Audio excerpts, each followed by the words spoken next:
We're going to take some time for questions. You've been able to text in questions if there's something like wild that you don't want to raise your hand and ask. I assume most of you are relatively audacious, but in the case that you don't want to raise your hand and ask the question, there's an opportunity for you to text in questions. Chelsea's going to be our moderator. But we would love for you to ask us hard questions. Darnell didn't even get an opportunity to share parts of his personal story, which are beautiful. This is one of the most beautiful humans I've ever known. Not just because he's handsome as shit, but because of his story. The amount of adversity that this man has had to overcome is fucking bananas. And if you get an opportunity to meet and speak with him, you'll learn that. So, I say that to say that like we had a lot of fun being able to do this. Like, we are not two peas in a pod. We're very different humans from very different backgrounds. We have similar outlooks on life. And that's the bond that we carry. We both deeply believe in the value of humans, no matter where you come from or who you are or who you love or what you look like. And so that is the bond that ties us, and the details of our story has been able to do that too. So, everything's on the table. Don't be afraid to ask whatever question you're like, oh man, could I ask that? Should I ask that? Just ask it. And if you're too afraid, text Chelsea and she'll tell us. Are there any questions? I set you guys up with a softball for this one.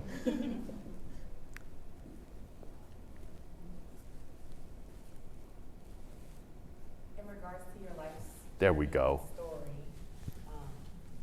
how would you do it differently? You had the opportunity to do it again. Me or him or both? After you. If I would do anything differently, I think part of who I am today is because of the struggle and strife I had to go through. Do I like I had to go through that? No. But it's a part of who I am today, having to go through all these processes that didn't align with who I was, having to fumble through all the things because I didn't have the upbringing. My mom has a 10th grade education. My dad was in the military. They were not married. You know, I was evicted from several apartments. You know, I was homeless for a short while. And so, so I wouldn't do anything differently. Maybe the one thing I would do differently is I would be a little bit bolder. And I would probably have gotten a mentor sooner. Me and my dad didn't have a relationship for about 15 years. He didn't go to my high school. He didn't think I was going to graduate high school. He said, "You're not going to graduate," because I moved back to the inner city with my mom. And so now, again, part of my story, I had to prove him wrong. So I graduated high school, and then I went to college. I almost had to drop out because I couldn't afford it. He didn't come to my graduation, and it goes on and on and on. And so that was part of my story of trying to prove that I'm worth it. And so, Jesus.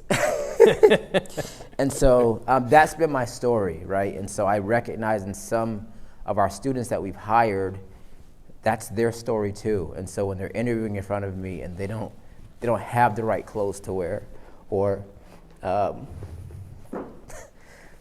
got Jesus. They don't have the right clothes to wear, or they don't know the thing to say, but I know they can do the job. And I have colleagues saying, "Why are we hiring them? Why not?"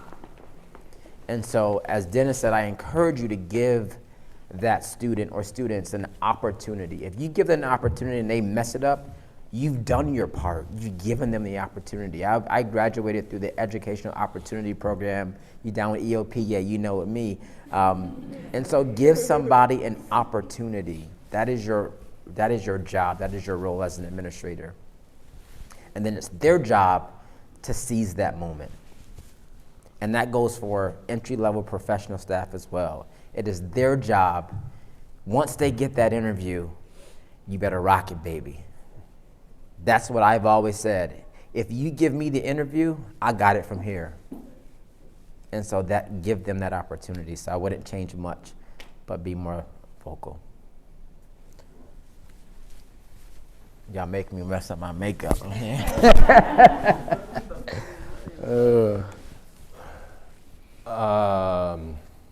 You know what the hardest part about your question is?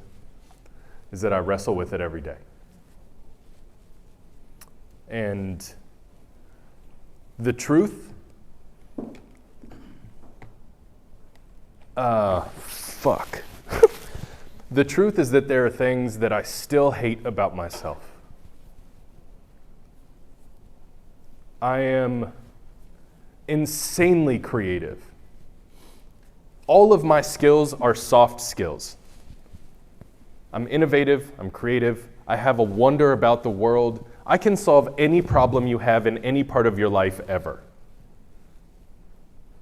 I watch people, I observe humanity, I'm locked in on all of the dumbass things we do as humans. And I see most of it in myself. I also have a deep love for myself. And I have a deep confidence in what I bring to the table. I think one of the things about this topic that drives me so heavy is that this is my story also. You give me an interview, it's over. But I don't have a degree. I don't meet the requirements. Job searching as an adult is miserable when you don't fit the algorithm. And I don't fit the algorithm. It doesn't matter how good I would be at something. And so the thing that I would change about my story is I probably would have learned to fit in sooner, which is not really the truth, but it would have made my life a hell of a lot easier in some ways. I'm not a fitter inner. I'm a road paver. I'm a get the hell out of my wayer and let me do my thing. And if I would have learned how to fit in, I would have lived, this life would have, I would have still had a black beard. We'll just put it that way. And so the truth is, I don't know that I would change much. I'm a 42-year-old single dad, divorced, with a hell of a story and some skills that are weird. But the people who love me, they love the shit out of me. And the people who don't detest me. I'm good at being polarizing. So I hope that answers your question. Has anybody texted anything? Yes. What are some questions you or the group recommend asking during the RA interviews? I ain't got nothing on this one. Most of us have asked in some form or fashion, tell us a little bit about yourself and why you decided to apply for the RA position. Or in my case, we call it a peer counselor because that's what they wanted to call it, RA. We changed that question to say, tell us your story. And the simple reframe of that, and we got a lot of tears because their story is different than why they applied for the position. I initially applied because I needed money. I moved into college. I had to work at the dining hall to buy myself a computer, like just the struggle. So we changed that to tell us your story. And the answers that we got were wild in a good way.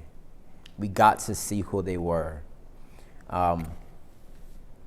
Another question we had was, tell us about a policy on our campus that you disagree with, and what recommendations would you have to change that policy? Again, wild answers. Some didn't make any sense, but some were like, okay, I see that, I understand that. And so we tried to create questions that brought out the curiosity in them, that let them be a little bit more whimsical than the traditional, because it's less about, we're gonna teach you all the things. We're gonna teach you how to be an RA. We're gonna teach you all those things. You have the raw talent in you.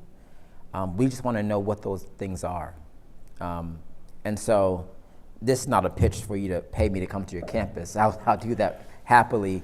But I invite you to send me questions that you have, that I can look at the types of questions to pull out the information that you want, but frame the question that sets them up for success. A lot of times we unintentionally set our applicants up for failure by locking them into this this system, this grid. So revamp your questions a little bit so they can be a little bit more whimsical and creative in their responses, and you'll be surprised with what you'll get. Right. I got another one. Okay. Okay. With allowing for students to share their why authentically, how do you allow that safe space within a 20-minute interview video?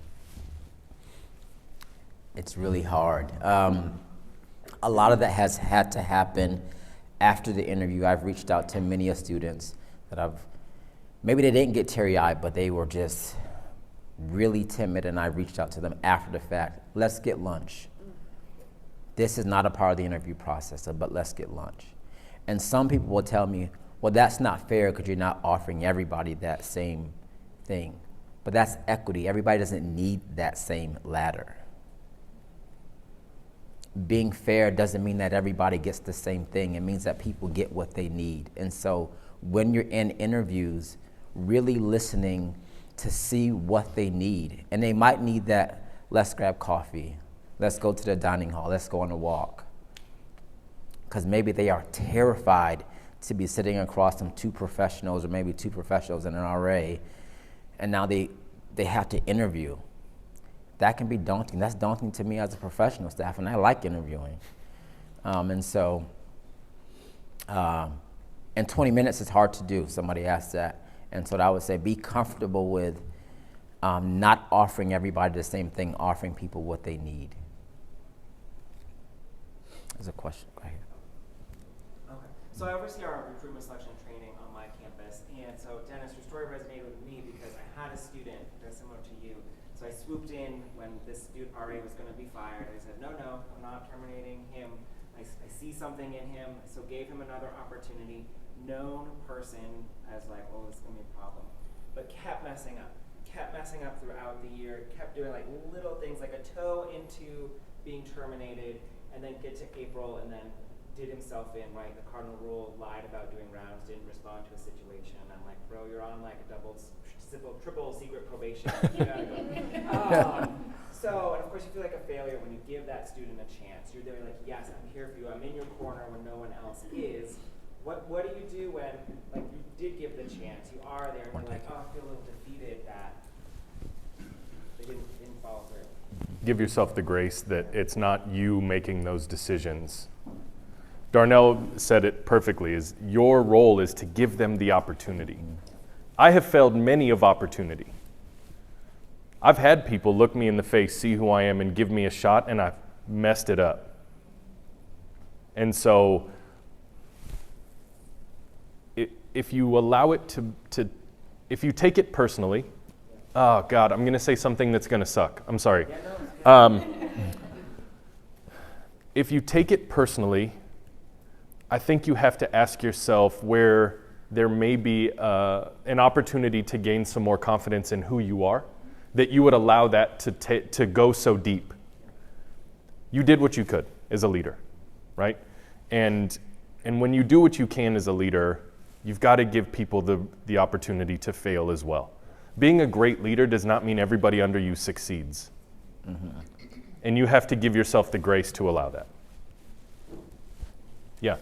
It was back here. It was more a statement based on your thinking about equity. Mm-hmm. Because equity and equality are not the same thing. Right. You know, a really good way to remember that is if you have three people all looking to get that apple from the tree, and they're all three different heights, you without a doubt will allow them to use a ladder or a step stool to get that ladder, or to get that apple. And so at what point, why do we stop saying that with the basic thing of interviewing or asking questions? Mm-hmm. Yep, that's exactly right. Our processes by design are not equitable because it's harder to try and create a process that's specific to each person, so it's challenging. But the way that we combat that is when we can in those moments, pulling that student aside,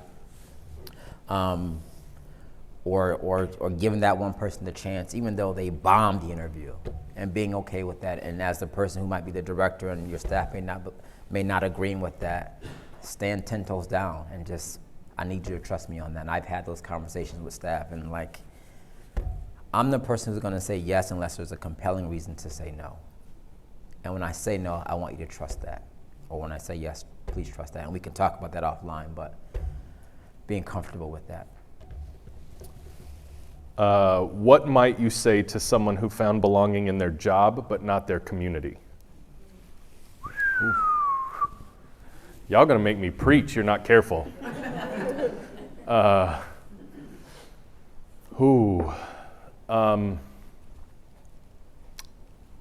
I'm sorry, is the first thing I would say. We are not robots to just work our lives away. There has to be more to it. The other thing that I would say is be bold. Go find community. You can find community doing nearly any weird ass thing that people like doing on this planet. There's a group for everything. And I don't mean a Facebook group. I mean like an actual group of people in real life who get together and do things. And so if in nature of this question, I don't know what community means to you. But what I do know is that you can create your own sometimes.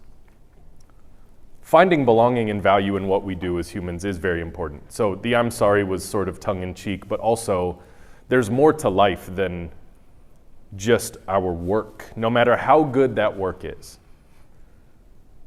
The real beauty of life, and we know this because there are millions of old people who have died who have said, I just wish I spent more time with people I loved.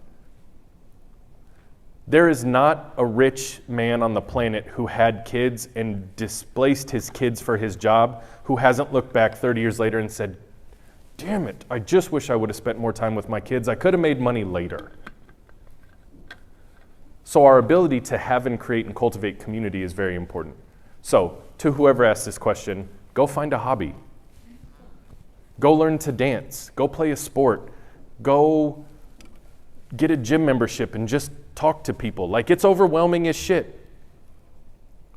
Sign up for a painting class. I don't know what you like, but there are other people who like it, I promise.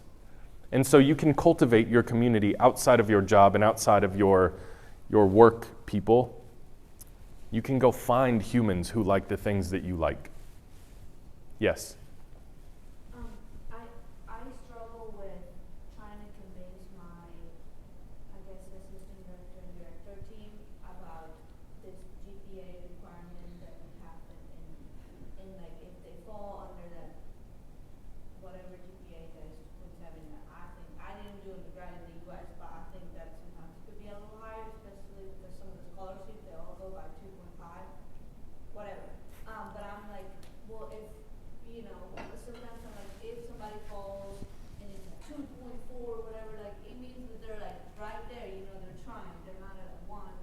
And so I struggle a lot trying to like understand why it's so, it has to be so like cut until like, oh, well, if they make it to 2.3, then they're, they cannot get the job, because that means they don't have housing, that means probably a lot of other struggle for them. So like, are we even trying to consider the student for success to graduate, or we just kind of be? So I don't know. I guess it's a hard question, but how do you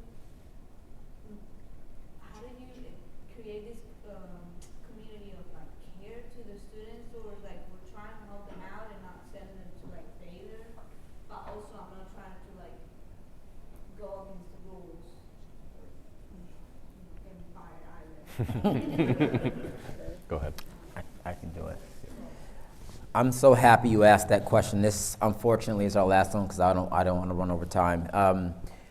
We changed it. We had a 3.0 GPA requirement, and that was one of the first things I did. I said we're getting rid of it, or we drafted it so that it gave us the flexibility to hire someone who had the 2.3, because that was my story. I had a 1.9 GPA as a first year, and it wasn't because I wasn't smart.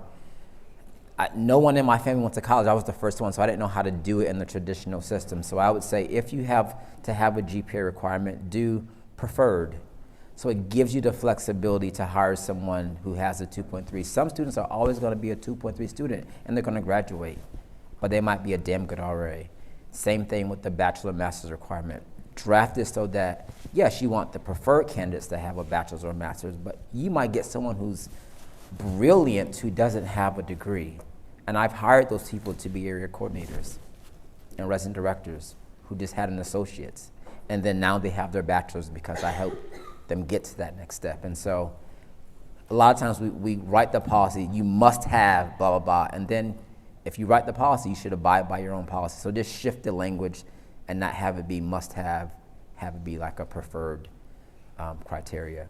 Thank you all so much. If you got these happy hour cards, if you want to chat more after, of course, we are vendors, so we can talk about that too. I won't do it here. But we have a happy hour Monday, tomorrow at 5 o'clock. We'd love for you to join us. We do have cocktails on us and some appetizers, but thank you so much for your time. Thank you all.